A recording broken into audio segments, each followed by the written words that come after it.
शिवसेना एकनाथ शिंदे गट यांच्या राज्यसभा खासदार प्राध्यापक डॉक्टर ज्योती वाघमारे यांनी राज्यसभेच्या अधिवेशनात देशातील असंघटित क्षेत्रात कार्यरत महिला कामगारांच्या प्रश्नांवर प्रभावीपणे आवाज उठवत केंद्र सरकारचे लक्ष वेधले। महिलांना कामाच्या ठिकाणी सुरक्षित, सन्मानजनक आणि शोषणमुक्त वातावरण मिळावे यासाठी ठोस उपाययोजना करणे ही शासनाची जबाबदारी असल्याचे त्यांनी स्पष्टपणे मांडले। यावेळी त्यांनी असंघटित क्षेत्रातील महिलांना किमान वेतनाची हमी, आरोग्यविषयक सर्व सुविधा, सामाजिक सुरक्षा आणि आवश्यक शासकीय योजनांचा लाभ प्रभावीपणे मिळावा अशी मागणी केली।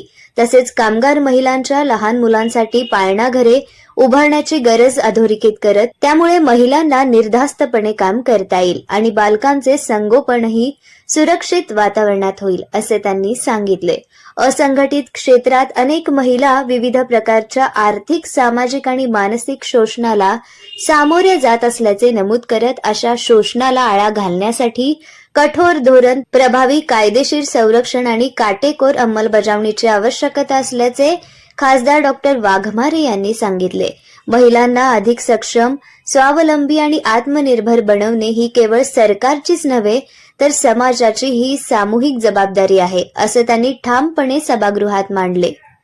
महिलांच्या सन्मान, सुरक्षितता आणि रोजगारातील समान संधी आणि सर्वांगीण विकासासाठी केंद्र सरकारने व्यापक धोरण आखून प्रभावी उपाययोजना तातडीने राबवाव्यात अशी मागणीही त्यांनी केली। त्यांच्या या भूमिकेमुळे देशातील लाखो असंघटित महिला कामगारांच्या प्रश्नांना राज्यसभेत प्रभावीपणे वाचा फुटली।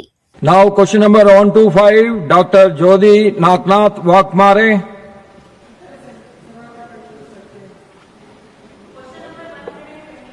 Chairman, sir. Question number 125, Honorable Chairman, sir. First supplementary, you can go straight away.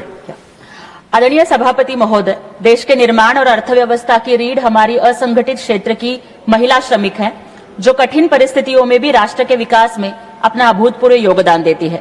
मैं आपके माध्यम से आदरणीय मंत्री महोदय से ये पूछना चाहूंगी कि असंगठित क्षेत्रों में काम करने वाले महिला श्रमिकों का शोषण न हो, उन्हें सुनिश्चित वेतन मिले, काम की जगह पर उन्हें सुरक्षा मिले, उनकी मैटरनल और मेंस्ट्रुअल हेल्थ की केयर हो, उनका ख्याल रखा जाए और महिला कामगारों के बच्चों के लिए पालना योजना अनिवार्य की जाए और सरकार के सभी योजनाओं का लाभ अंतिम पायदान पर खड़ी महिला श्रमिकों तक पहुंचाने के लिए सरकार क्या कदम उठाने जा रही है।